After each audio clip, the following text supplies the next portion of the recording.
My name is Abel B.Pike. Historically, our surname is Pike, not Pike, but most in the family write as provided in the opening sentence. My grandmother, as a traditionalist, would not and staunchly refused to use the opening P. She would rather say Ka-ki. Today, the surname is written in 3 different ways, namely Piki without an E at the end and with an E at the end, and lastly written as Pike. The latter provides the effective closer meaning, Pike meaning dispute or quarrel. It doesn't matter much anymore as it is generally used as Piki. The current generation in general among the Amaxhosa has moved away from this tendency as described above. I started schooling in Beaufort West in 1954 under the principalship of Mr. Jigila. Our beloved class teacher was Miss Mafata. We madly loved her. I later learnt, while staying in Mdantsane, through her son, that Mrs. Mafata had passed away. Nothing was more disturbing. She was more than just one in loco parentis, but a real loving mother. After the death of my aunt in June 1955, I left Beaufort West for Somerset East, KwaNoJoni.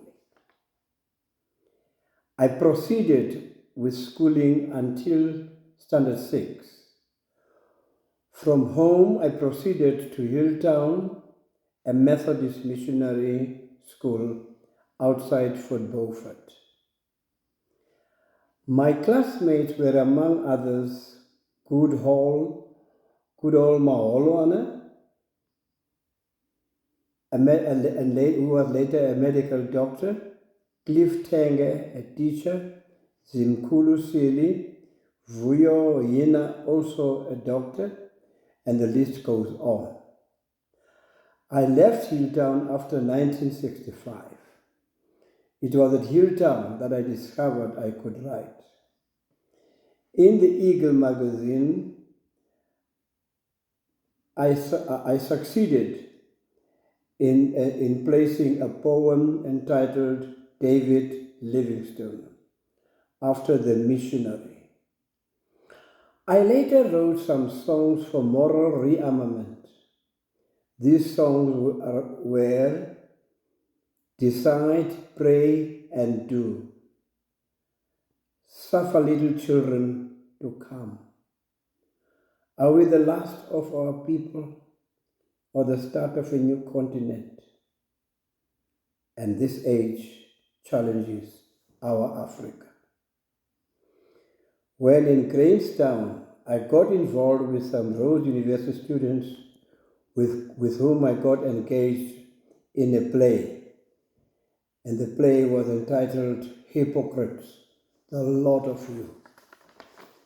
And the poem drew much attention. We ran 2 shows at the cathedral. I was encouraged by Professor Guy Butler towards writing. He looked at my poems and told me that at that time, that poetry is like learning to write. You just do not pick up a pen and go to a paper and start scribbling sense.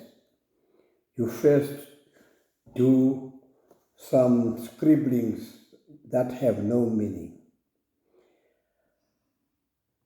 Later, I kept on writing. Some of my poetry would be returned by the New Coin Poetry people, but then they did not know me, so they were not being kind or whatever to me. They were looking at the work I was writing. Then I got started from as early as 1975. Some of my poems got published in the New Coin Poetry, and there are still very many that are still there.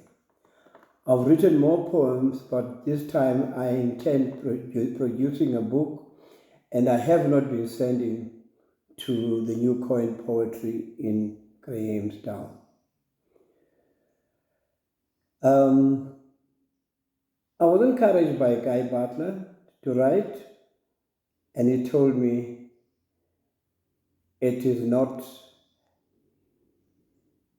a game for children. You've got to know the meaning of words, the sounds that come out of it. I ultimately, through constant writing, convinced him, and he started taking my work, but he would give it to other people to criticize, correct, and accept for the New Coin Poetry. So some of my poems are published ad roads with the New Coin Poetry. That is all I can tell you. Thank you.